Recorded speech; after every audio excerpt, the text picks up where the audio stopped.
Kabalo ba mo nga ang impeachment is a ka legislative process in which gina-identify ang mga wrongdoing sa mga key officials sa kanasod para may balaan ma-impeach kini or ma-remove o matanggal sa iyang posisyon.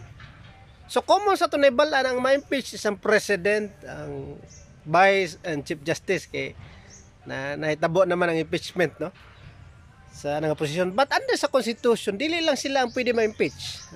Aside sa president, vice president of the country, chief justice, members of the Supreme Court pwede po ma-impeach, members of constitutional commission, tuluran man ang constitutional commission ang COA, COMELEC o kalimut ko isa, and ombudsman. So those are official nga pwede ma-impeach. So ang impeachment court is automatic is ang Senate.